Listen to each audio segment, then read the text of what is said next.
Rate of play, rate of play, rate of play, rate of play, rate of...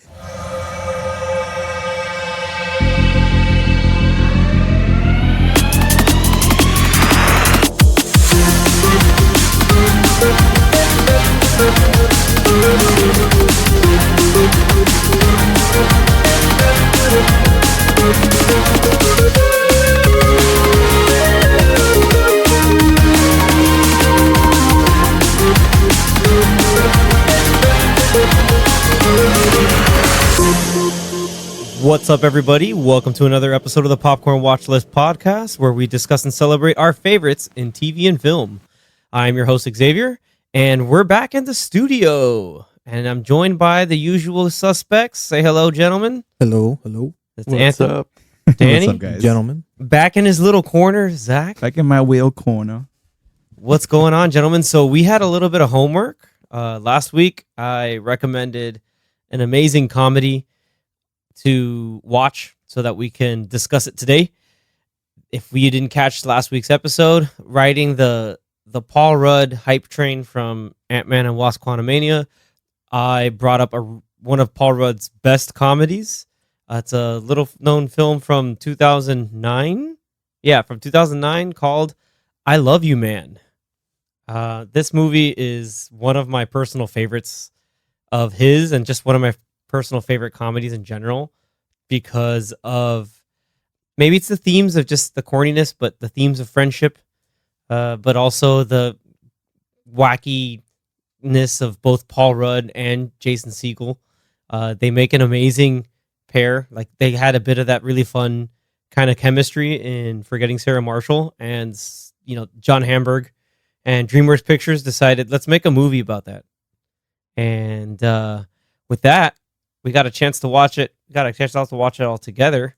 I open the floor up to you three. What did you guys think? I mean, you two specifically, because Anthony and I have seen this movie too many times. But what did you guys think?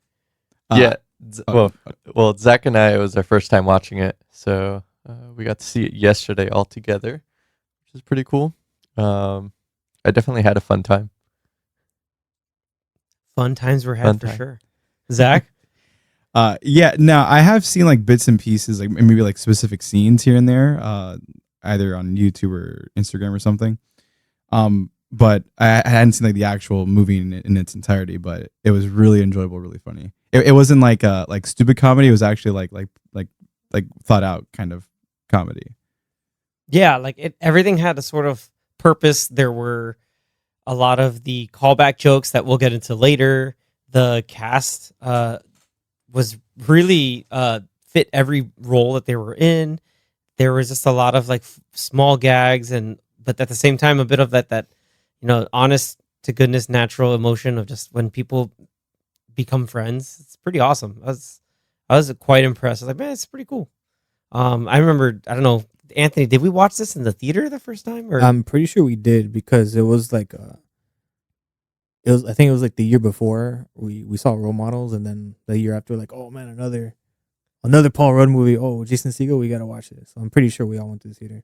Yeah, and I do remember there were just little things that just that a lot of the the characters say that are just so over the they just strike the weird nerve in your brain that just makes you just laugh by I don't know, can't describe it without going right into everything that we want to talk about the movie. But yeah, it's Paul Rudd, Jason Segel, Rashida Jones is Paul Rudd's love interest. You have it's funny seeing Zach's reaction when they find out Jon Favreau's in it as a bit part as Jamie Presley's husband. You have it's right after he did Iron Man. Yeah, that was a year after Iron Man came out, and I guess that must have been in the can for a bit. But you also had Andy Samberg, J.K. Simmons. You have Rob Hubel, just in the beginning of peak Rob Hubel. Nick Kroll and Aziz Ansari play these small side characters. A lot of just people that are now really famous, or at least did stuff with UBC or Upright Citizens Brigade.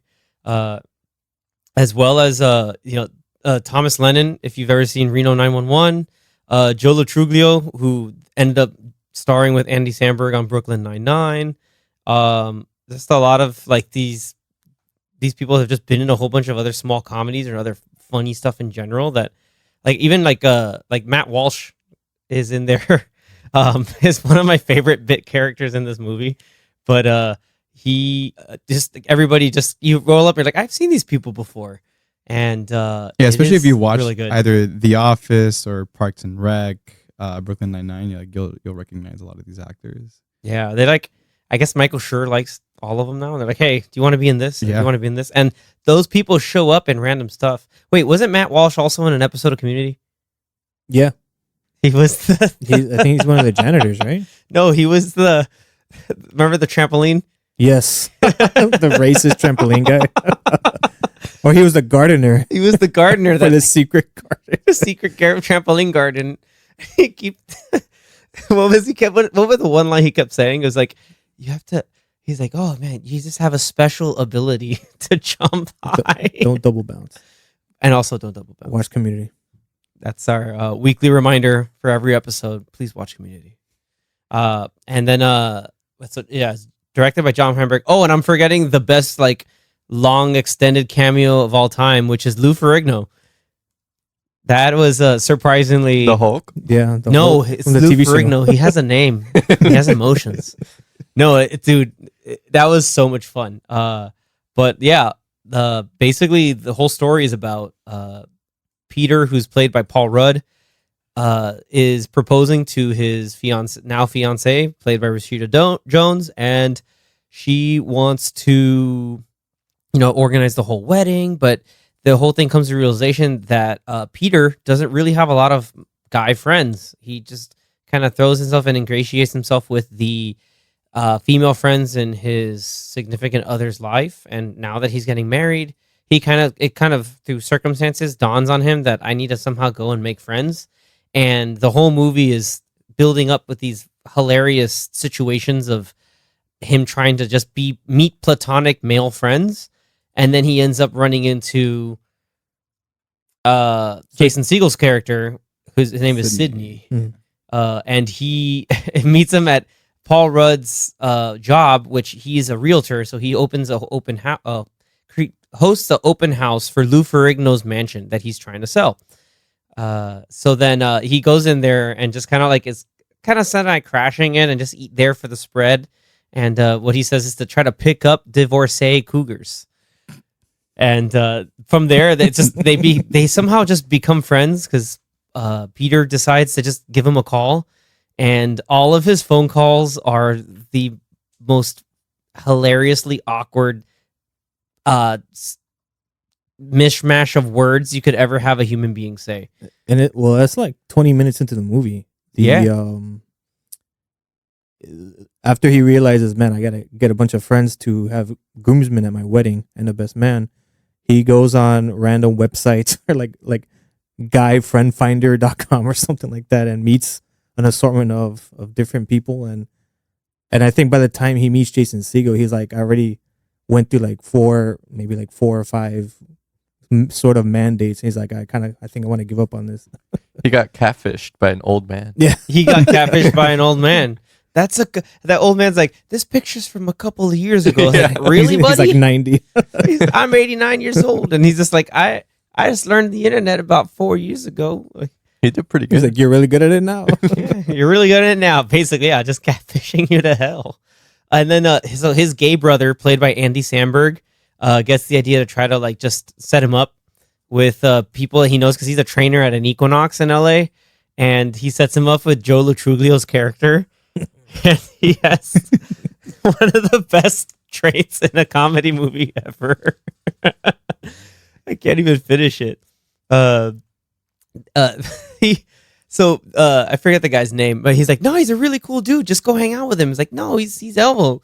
And he goes out to an LA Galaxy like MLS game, and his whole thing is like his voice squeaks in like strange patterns.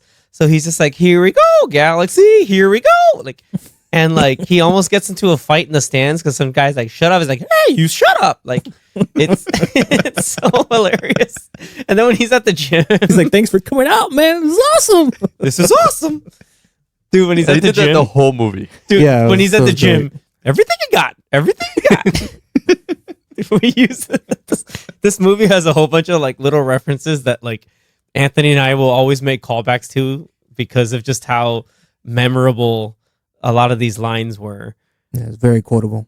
It's indeed a quotable movie, and that's why I'm so happy that you guys got to watch this. And but like going through it, like some of like kind of like want to do a rundown of some of our favorite parts because he and I can like not verbatim quote the movie, but it can be an entertaining exchange. But I want to know what you two guys thought about it, like or like what were some of the more memorable sequences or memorable scenes for you? I mean, what you were just mentioning, memorable quotes. I mean, slap of the bass. Slap of the bass, man. The best part is like every time Peter put some type of accent, everybody immediately assumes he's trying to be a leprechaun. Yeah, it's a running joke throughout the movie that whenever he does some from a weird voice, it sounds like the Lucky Charms. Freak on. Get out of my car and into my dreams. They're doing this. Dude. Even Jason Segel was like, "Oh, am I gonna go into your pot of gold?" He's like, "Why does everybody think I sound like a leprechaun?" The thing is, like Sydney's character's so like matter of fact, frank, and honest that it's like refreshing because you see Peter as a character is always like kind of like tiptoe around things because obviously he's been around a lot of like effeminate energy and in a way that like he's never got the chance to kind of like just be a dude and and bro have energy. more of the get the bro energy on it. And it's cool to see him kind of evolve on it. Like they start jamming out to their favorite band and they have fun walks down Venice Beach where Sydney does not pick up after his dog and at all. And they end up having I think they show it like 3 times where people step on his dog's poop. Each time was a different reaction too.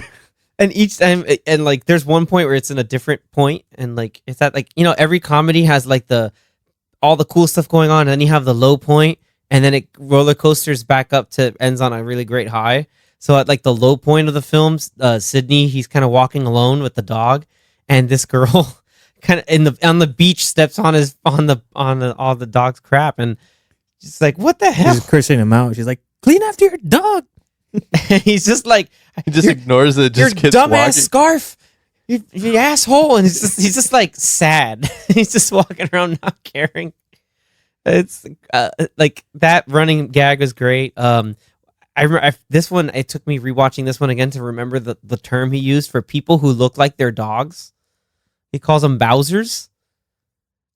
And I think that's that's no connection to the Mario. Yeah, Koopa King Bowser, but it's so good.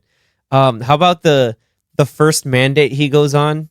It's the guy is played by Thomas Lennon, and he ends up. I guess that man mistakes it for a date.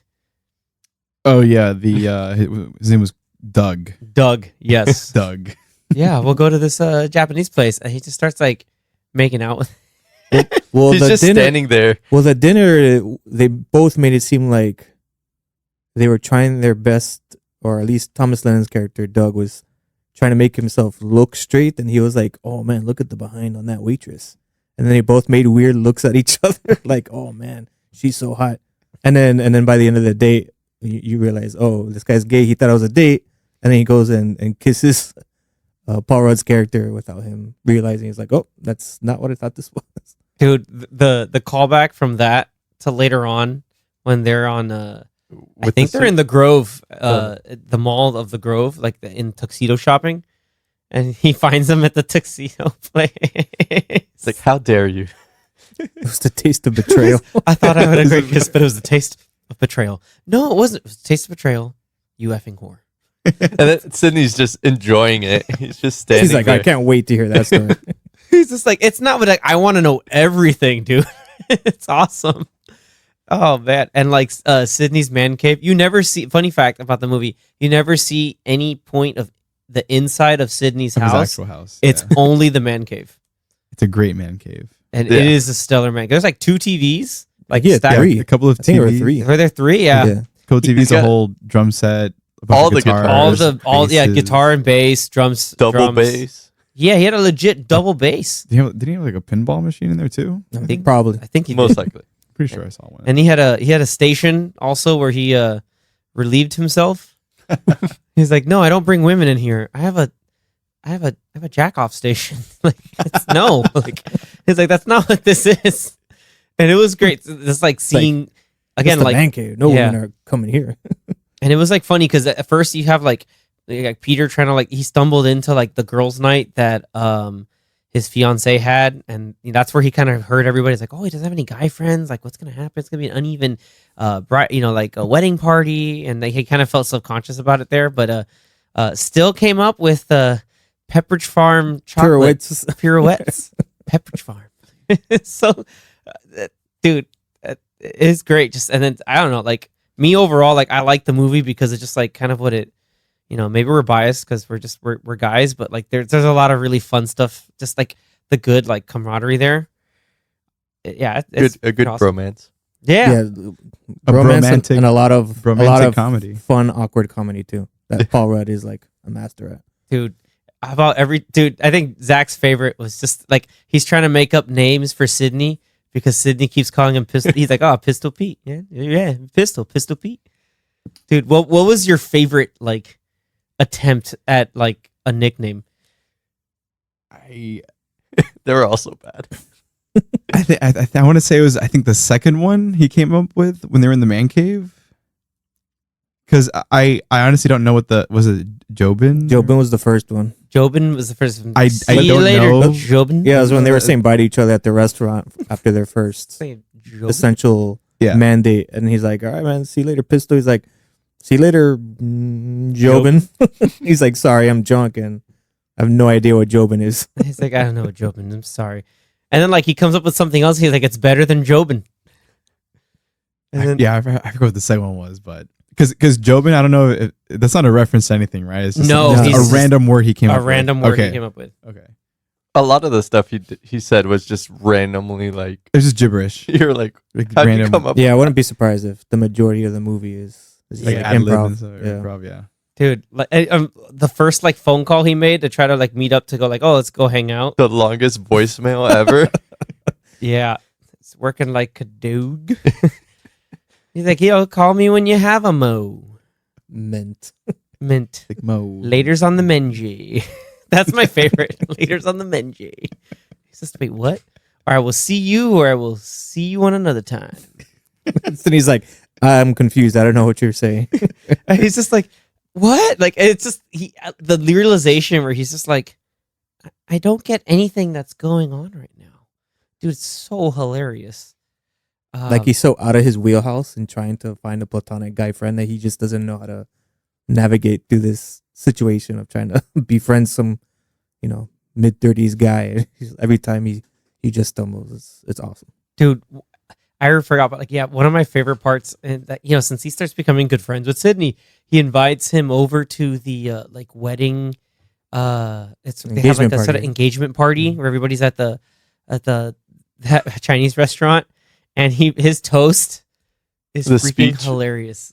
Yeah, his speech is so hilarious because like beforehand, Peter like he's like, oh, they're talking about guys, they're talking about sex lives, and they're just like, I don't talk about that stuff. And you're like, oh, come on, man, it's okay. It's like, well, he divulges that his partner doesn't do a certain act, and he gets to the point where he's just like at the thing, and he's just trying to very not so slyly imply that she needs to reciprocate. And then Jon Favreau's character initially was like, I don't want to be here. I want to be here. And then he gets to that part. He's like, invested. oh man, I know. It's so good. He's like, Peter's such a giving person, so just return the favor. Give back. You'll have a happy life together. Just give a little back. it's great. And he's just like so like looking at it, but you could see a little bit in his eyes, like, oh Like no, a what did I twitch? just said? Yeah, like Sydney's in there, like, what did I just say? Oh no. And it was cool because then as friends, like he knows he messed up there, and he's like, dude, I'm so sorry. And then he's like, oh, that means now you have to come with me with my fiance on this double date with this girl Haley. He's like, I guess fine. Yeah, he's like, you know what? You bring a good point. Like throughout You the owe me. movie before that, he had mentioned a few times that like he doesn't like to play sports with women, and so like he's like doing this favor. Yeah, like That's that's Paul Rudd. Like, okay, I'll go on this double date playing golf with this other woman. and that shows the level of friendship that's coming through. Like it's like, you know what? That I'm gonna go and embrace what is my hell to, help appease and do a good favor for a good friend. Return the favor. Yeah, return the favor. And well, but he said before, he's like, I don't do sport. I don't like playing sports with girls. He's like, oh, I don't like, and that way, like he has his type is basically just moderately wealthy divorcees. He says, it's my type right now. We're both looking for the same thing, and it's pretty simple. But then they go on the double date, and immediately he gets like whacked by a ball on his shin, and It's like, a huge bruise. yeah, he's just like, this is my nightmare. This is my nightmare. There's a massive welt, and he's just surviving. And then they get to a point where this girl Haley, like, she's bad. Like, she's just so bad at this. And then like the other group of people are behind him, and it's this guy played by Matt Walsh. Hurry up. No, he's like, come on, man, you gotta get these ladies moving, dude. And he's like, no, and they're all like, they're trying not to create conflict, but they're still like, oh, let's try to do it. And then they get to Anthony's 3 favorite words in sequence in this entire movie. He says it like 10 times. It's so unnecessary. What does he tell him? Rate of play, rate of play, rate of play, rate of play. After the third one, he could have stopped, and I think he said it like another 3 He times. goes like, it's like 5's the magic number of just like, wow, this is really annoying. But like the camera's right on the guy, just rate of play, rate of play, rate of play, rate of play. Like for like a year, I thought he said ready to play. I was like, what is he saying? That guy's so impatient. Oh, and it's just like he's just, and then it's like the girl that's Haley just feds up and leaves. Sydney does the Willy Wonka. He's like, oh no, please come back. Oh, it's such a travesty. Like, I feel so bad that you're leaving. Oh, it's terrible. Oh, Please no. don't go. That was awesome. And what's cool too is you see like Sydney's other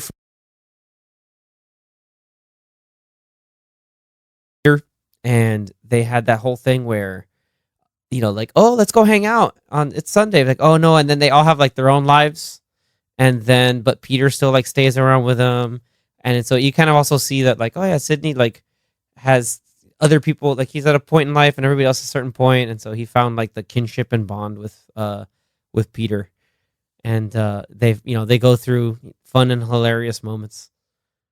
I don't like there's other stuff too, like everything with what's the name of this guy's the other realtor that he's always Tevin. Yeah. What a name. Not Kevin, not Devin. It's Tevin. It's Tevin. And what was it, guys, that made him famous to that as a or like a big realtor, like how he marketed himself? Yeah, throughout the movie, he's trying to get Paul Rudd to split the commission with him on the Lou Ferrigno house. He's like, hey man, I could help you sell it because he's better at advertising. He's like, hey, we could go 50-50 in the deal and I could help you out. And throughout the movie, Paul Rudd is like, I don't know, I kind of want to do it myself. He wants to prove to himself that he can do it, and he also wants all the money of the commission because he knows it'll be a lot, especially because he's paying for the wedding and the space. Because at the beginning of the movie, I believe he put a down payment on like a new lot for Rashida Jones's character to like move her business there. Yeah. So like he's paying for that, and he's paying for the wedding. So it's like I need to sell this house so I can get a lot of money. Didn't he say it was like he was doing advertising on like a bench? Yeah, he does. bench or He has advertised on a bench, and he says he also advertises on urinal cakes. And so he's like, yeah, man, you gotta put your face everywhere. He's like, hey, man. He's like, don't people pee on those things? He's like, yeah, they pee on my face all the time. Yeah. He's like, and guess what? And they call me. He's like, hey, don't I recognize you before? He's like, yeah. You probably peed on me. So he goes, yeah, you just peed on my you've peed on my face, friend. Like it was so like, it's God, like the guy has no shame. But then that leads into Sydney asking for some $8,000, That's right. and we're all like, "What is he going to use that for?" Well, because he was taking the pictures of Peter when they were doing When the they're- tuxedo like, shopping. doing the tuxedo, where I guess he pretended like he wasn't gonna take pictures, like he was gonna do it at first, but then like he's like, okay, we're not gonna do this anymore. But he did end up taking some Yeah. pictures, which therefore he used to use that $8,000 for marketing, for advertisements. which they were great. It Well, worked. what were some of the ones that were? Give me a pose. And he License starts to doing sell. some random like he's like nobody does that pose. He's like do something cool. He's like I don't know what I'm supposed What to was do. he does this like if you've ever like played he's Cactuar. have you in ever Final played Fantasy. Final Fantasy? Like the cactus Or guy called Cactuar. Cactuar. Like he's just like he just does. He's like not running pose. Like it was so stupid. It's like nobody does that. He's like act like James Bond. He's like I don't know what He's James like, Bond does. What? And he does the whole gun thing, like the gun barrel thing. He's like it looks like you're just pointing at the camera. And then he's like, and he goes, think like Timothy Dalton. Ooh, T-Dalt. Like then he goes then he does all his up into leprechaun it. impression instead of doing a James Bond impression. He's like I am Bond, James Bond. Bond. Bond. And that's where he does the get out of my car and into my dreams. What do you say? Money. He's like butchering all the lines. I can't. And Oh, you got LA's hottest realtor. what was the other one? He's like Pistol Pete. Like he's like, oh, he'll Well, sell your License to condo Sell was and one. your Yeah. mom's too. Yeah, license to sell. And he's like, yeah, he'll sell your condo and your mom's too. Like, like there's such cheesy billboards. But the then one you where have- he's in like a Speedo or like the full body Speedo. Oh, it's like and it's like his body was photoshopped, Yeah, it's someone else's body with his face on it. like him with sunglasses looking over into the side, like, and he's like this or whatever it was, like, I don't know, he was pointing or just kind of like the body was like flexing or something. Yeah, it was a weird, like, what are those arm poses? So this was at a point in the movie where, like in usual rom-coms, there's some conflict that happens and then, the two main characters split apart for a moment. And so at this point, earlier in the movie, Jason Segel's character asked him why he was marrying Rashida Jones's character. And he was like, actually not sure. And then when he confronted his fiance, hey, why are we getting married? She freaked out. She's like, you don't know why we're getting married? That's kind of strange, and we're getting married in 2 weeks. And so they kind of split off for a few scenes of the movie. And then Peter Clavin, Paul Rudd's character, then gets mad at Jason Segel. He's like, hey, I just mentioned this to her. And he's like, and she got mad at me. He's like, hey, you shouldn't have done that. And then he also realized that same day, oh, this is what he used this $8,000 for all these billboards. And so to him at that moment, he thought it was like he's like, great. So my relationship is doing terrible. And now it's like this Ruining his embarrassment career. of my career with all these random billboards. And yeah, so he's just like, hey man, pretty much like, hey man, I can't handle this. I don't want you at my He wedding goes, anymore. Yeah, he's like, we need some time apart, and it's best you don't come to the wedding. I was like, oh, that hurts.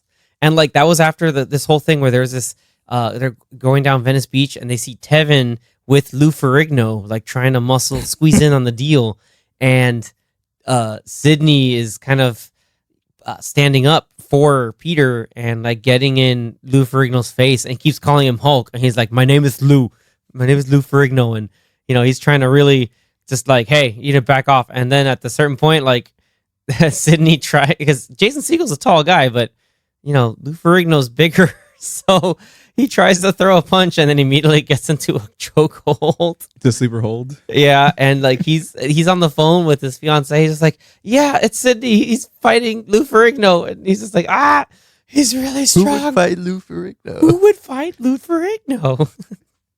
And it's just like this whole hilarious moment, and like that on top of the whole that he's worried that the whole commission is gone. He can't open up a new property, and then he can't go ahead then and set up the future that he wanted for him and his future wife. And that's why he's sort of this whole guarded up, closed up, and freaking out moment. But it all resolves wonderfully in the end. As the whole idea is just like, you always have a best friend.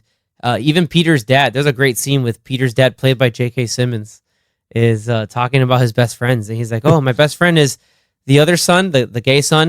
And he's like, and my friend Hank Mardukas. I've spoken to him on the phone for over 20 years. He's like, oh, so Robbie is your other best friend? And he's like, mm-hmm. And Hank Mardukas. Like every time. It's a weird name. And Hank Mardukas. it's so good. And then at the end, he does it again. He's like, now you're my best friend now too. And Hank Mardukas. And he's there at the wedding. He's there at the wedding. Hi. He's like, you two are my best friend. And Hank Mardukas.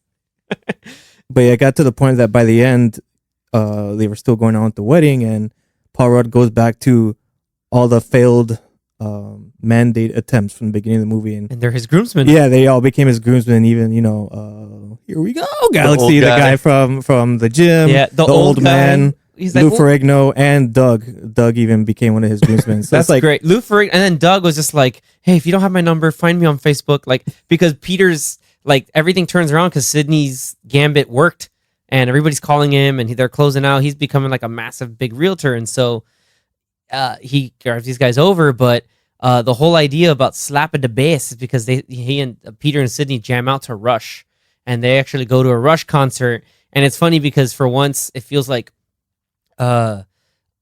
his fiance, Peter's fiance, now finally feels like she's like sort of like the odd man out, and she's not used to that, and so she's really like, oh my god, what's this? Why is this sort of like happening? Like it's just funny seeing Zoe's just like, these guys are having these weird bro moments, and I don't get it. You're licking his air base. He's like, what other guys were licking other people's air bases?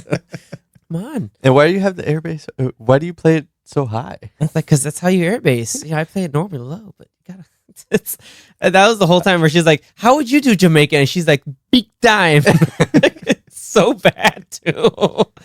Big time. that's probably the best scene in the movie. It's just Just slap at the bass. stop it now. She's Okay. like, no, sounds kind of like a leprechaun. Yeah, a leprechaun.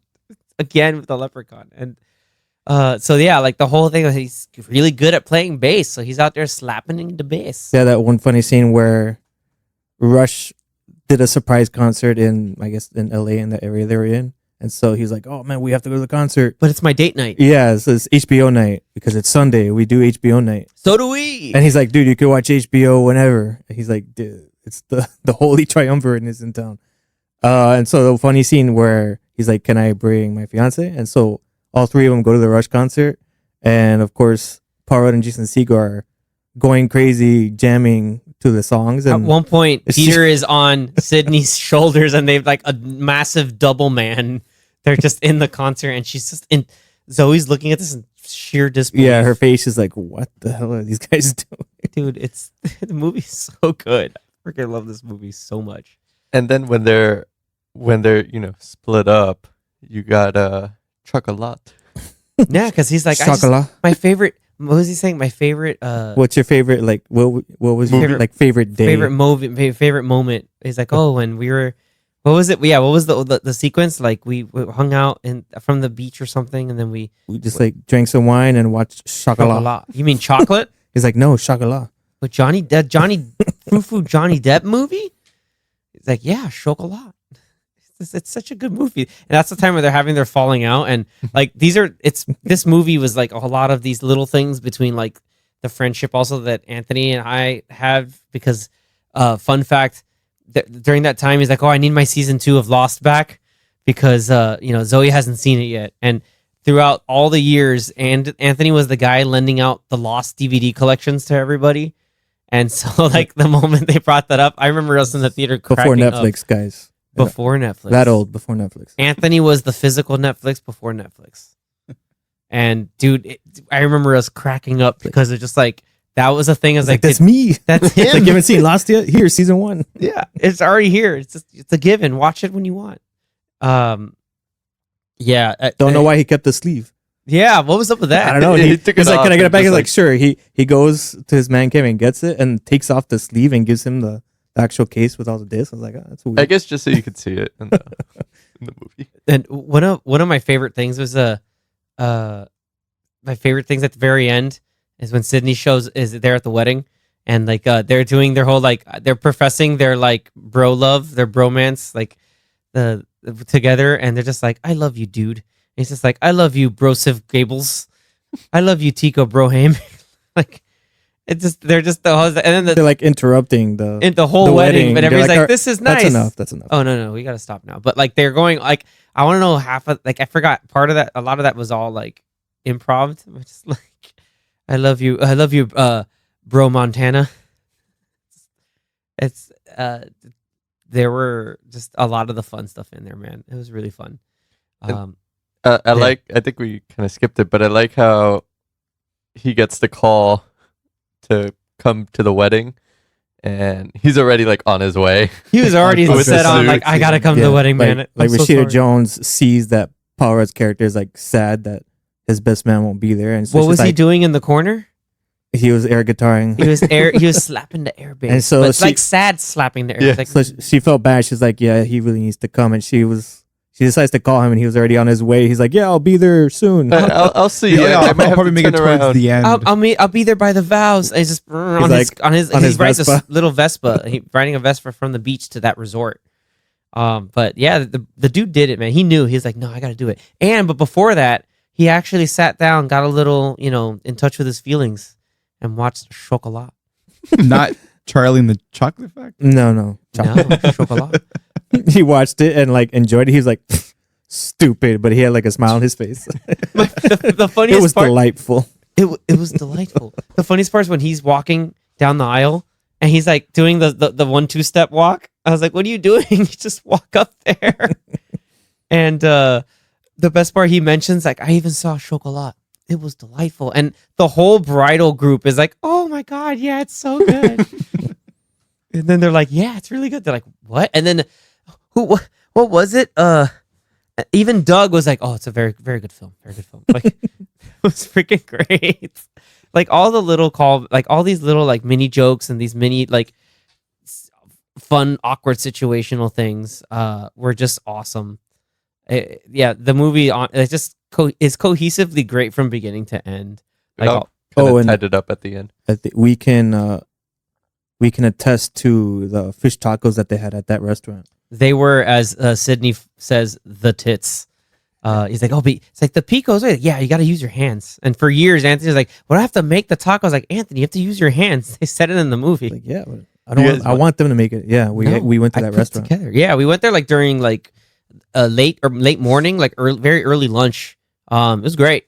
It was awesome, man. Was it James Beach? Yeah, we went to James Beach, and that's was a plug. Quite good. The plug for James Beach. Good key lime You're still pie around. too. Key lime pie in L.A. Surprise! Yeah, exactly. Key lime pie in LA. That was a fun little trip down Venice Beach. But overall, yeah, this movie is one of my favorites, and I figured you guys would have loved it too. What was your guys' favorite scene or like interaction that either Paul Rudd or Jason Segel did? Because the movie's a bunch of little interactions between them two or between them and other characters. So I loved all the awkward moments that with Paul Rudd and trying to be cool and I'm trying to think like what would a cool guy say in this moment? then he just completely fumbles it Yeah, man. every time. Totes my goats. It was just so awkward, but so funny. Like, Those were done really well. He is really good at playing that awkward, those awkward roles like that. Dude, and but you'd think you're like, oh, but like it's funny because like if I think Zach has seen it, but Danny hasn't. But like in Role Models, he's kind of like He's the cool opposite. but sardonic. Like Yeah. he thinks he's put Like, together. very but he's- negative guy. Yeah, just like this sucks. I kind of hate it, but I kind of hate the thing around. But like this one, he's just like he's mild mannered, but not like really into it, or but not really complete, so to speak, until obviously he meets his best friend.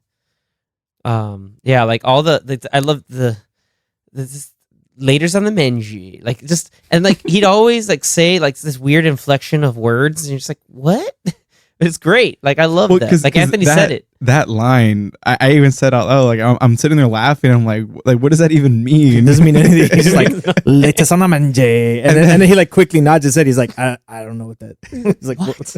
Like he hangs up. He goes, "What was that?" Like He's like, why am I so weirdly awkward right now? Like, He dude, fences too. oh man, we even talk about his Gil. other Gil and the other guys. So like, yeah, like Peter fences, and what's funny is that like first he's just like very like, hey, good game, man, whatever, and Gil is just popping off like he's like not taking the L Super pissed. like super mad, just like F me sideways, and this is dude, it's great. Yeah. But then they're in the locker room like, hey man, whatever, good stuff.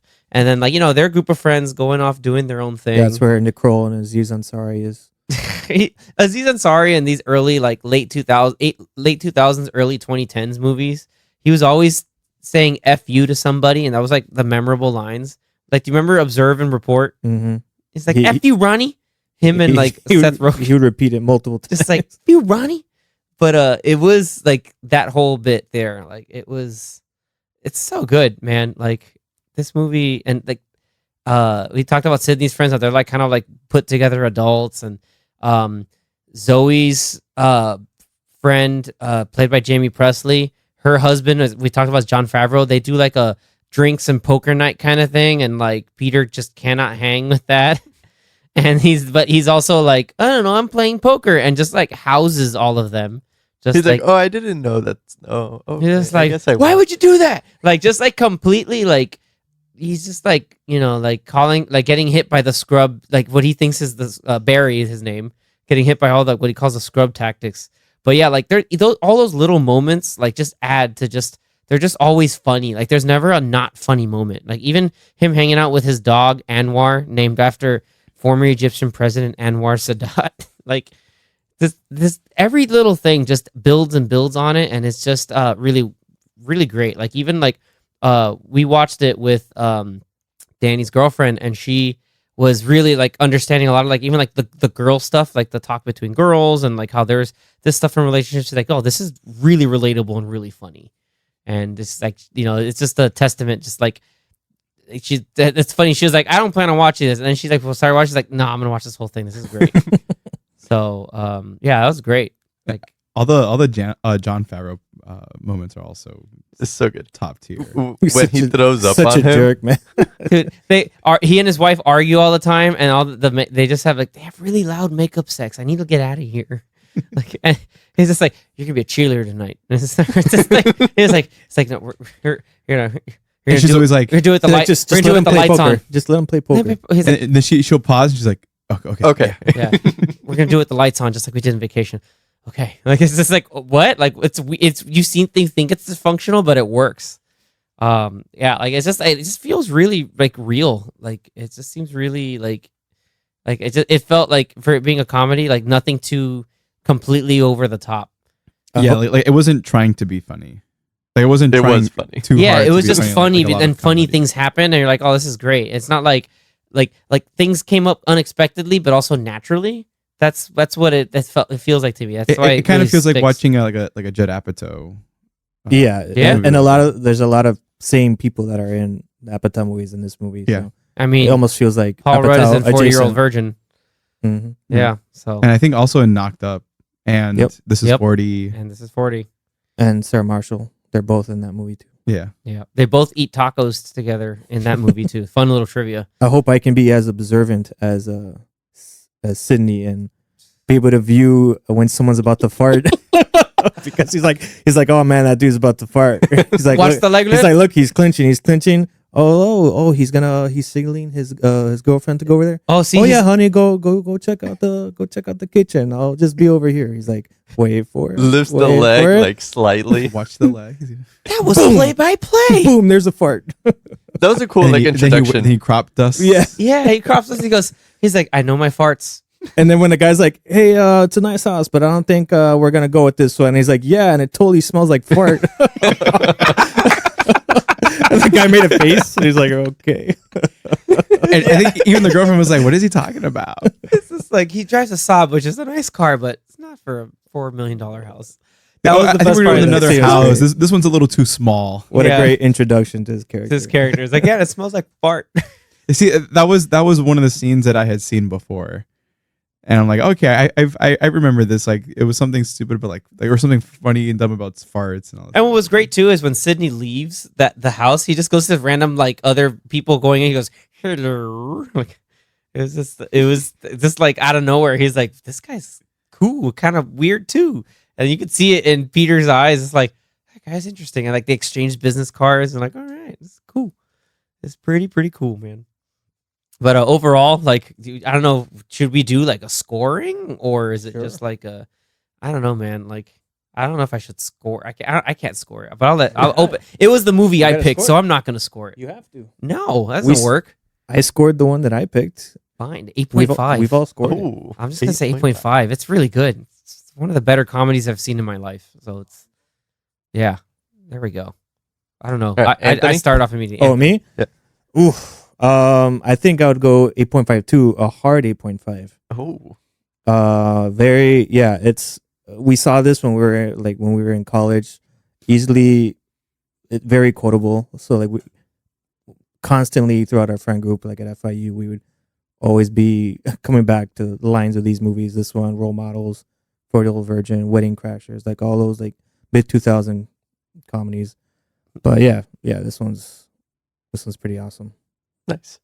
Yeah, hard disagree with the IMDb rating of 7. Also, random anecdote. I told you guys the other day that, like in 2016, I went to LA, to visit a friend, and throughout in that trip, I got tickets to go see an LA Galaxy game, versus the Seattle Sounders, and I did not know they were going to do this. I just went because I wanted to see those two teams together because I know my uncle likes the Seattle Sounders, and because Dempsey was playing and so was Donovan. So those are two really good nice players that used to be in our USA team.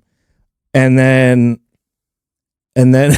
I think it was either halftime or just before halftime, the Jumbotron goes onto somebody in the crowd and it's freaking Jolo Chulio doing the same thing from the character of this movie, ramping up the everybody in the stands. And he's going, "Here we go, Galaxy." And I was like, I couldn't believe what I was watching. I was like, do people like know about this movie enough for like them to understand what this joke is? And I recorded it. I have a video of it on my phone.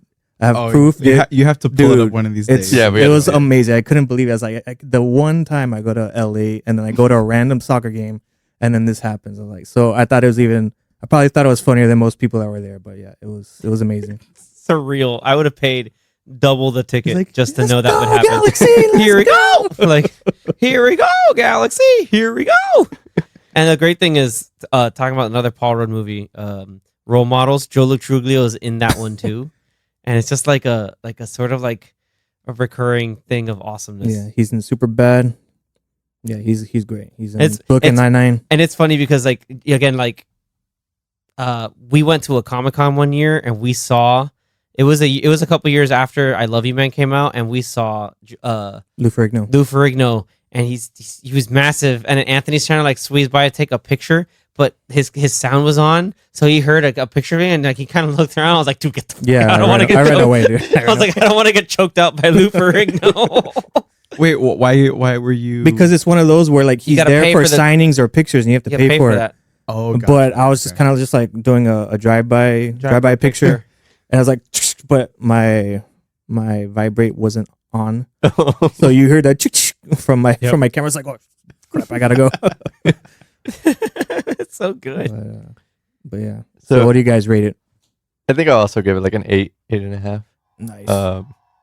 I didn't, this is the first time I saw it, so I didn't get to see it back then. But I feel like if this movie's on anywhere at any time, I'll sit down and watch it and be like, oh, I gotta rewatch. Yeah, it's definitely one of those that you just gotta like stop surfing and watch. Yeah, it's a bromantic comedy, man. Yeah, it's awesome. Yeah, it doesn't look comedy. A good bromance movie. I love the montage. It was just like the montage of them like getting to know each other and jamming out and listening to Rush. It was like a couple minute montage of Rush music. When they're on the, I love that they're on the Vespa and there's like, yeah, the Tom Sawyer bit. It's just like, and he's trying to explain it to Zoe. Zoe has never heard of Rush, and he's like, today's Tom Sawyer. It's like, yesterday, Mimi Warrior. Today's Tom Sawyer. Like he doesn't like. He's trying to like go in to sing it like Geddy Lee, and she's just like, "What the hell are you doing?" He's like, "Slap it," and then that's when you get the slap at the bass. He's an axe man. Slap at the bass. He says it like 10 different ways. He says it in every way possible. There's at the very end of it, you can tell that like she's cracking, like he broke, Rashida Jones. Like it's like she's just there, like she kind of looks down, and then they cut to something else, to another scene. I was like, that's where he broke her. Like that's where it was. Like it was too good. Because he's like, oh yeah, I'll stop. Stop in the bed. Yes, man. So good, man. So Zach, is it a 5 like Top Gun? It's a 3. No. Oh, Damn! No, oh my no, I'm goodness, on the- dude. I'm on Actually, the- There's no you're in way the because you sleeper were hold right laughing now. a lot. There's no way. Yeah, no, I'm definitely on the same boat as everyone else. Like 8.5. I'm gonna go with 8.5. It's Yeah. definitely a really enjoyable comedy, a well done comedy. Like I said earlier, not one of those like dumb funny. It's actually like it's more thought out, and it's really good, and a cool story too. Yeah, man. I'm glad. I'm honestly, I knew you guys like it. I mean, it's a recommendation. I kind of wanted to get something that everybody isn't, but like, let's get something that kind of break the ice with some of these recommendations. Especially, you can get 2 perspectives of the film from both myself and Anthony. So, I knew you guys would like it. It's really, really good. Nice. With that being said, let's pivot over finally to close it out with Danny. It's now Danny's turn to give us a recommendation. Yes, it is. So I'm going to recommend a movie that came out in 2018. Ooh. Not sure if any of you have seen it. But this one is a really cool low budget movie. But the way that they shot it and the way that they do some of the scenes, it's very interesting. They're just coming out with like a sequel right now. I don't know if it's related completely to like the same family, but it's the same style. Movie's called Searching. Oh yeah. The sequel now is Missing. Missing, but this one's Searching, and you got John Cho is the lead, and the way that they shot this film is all through like a computer screen, an iPhone screen, security cameras, any other type of camera. like any other camera that's not like a main camera. But the way they did it was very interesting, and the way the movie progresses as they're trying to search for his daughter keeps you on your toes. So I want to see what you guys think of it, and I don't know if either of you guys have seen it. I've seen it, but I'll watch it again. I saw it I a while have back. not. I have not seen it actually. I have not seen Awesome. Missing though. Cool. Yeah. I've not seen it. I remember seeing it and at first like, this looks kind of hokey, but the buzz around it was really good. Yeah. For it being like a type of like mystery thriller. Sometimes you think like the way that that's shot, you're like, this could be like very annoying or like not as good, but I think they executed it very well. Did you guys ever watch Buried? No. Yes. Yeah. So that's similar to that. I was like, it's going to be goofy. And then we watched it. We're like, wow, this was not what we expected. So we're looking at Missing. No, Searching. No, Searching. Searching. Missing is the is sequel. coming out. Yeah, it's Yeah. out now. But Missing is out Searching. now in theaters. Yeah. Searching is what we're watching for next week. All right, Mhm. cool. All right. So stay tuned till next time. We'll get my thoughts, especially, but no, just mine. No, but we'll get the thoughts of the group around Searching. And if you're listening in, give it a watch as well and give us your thoughts. We'd love to hear what you guys think, what you all think as well. And best way to do that is reach out to us through our socials. Check us out on Popcorn Watchlist on Twitter, Instagram, and of course, if you're listening to this on your podcast platform of choice. Thanks so much for tuning in. And check us out again next time. Stay poppin'. Later, guys.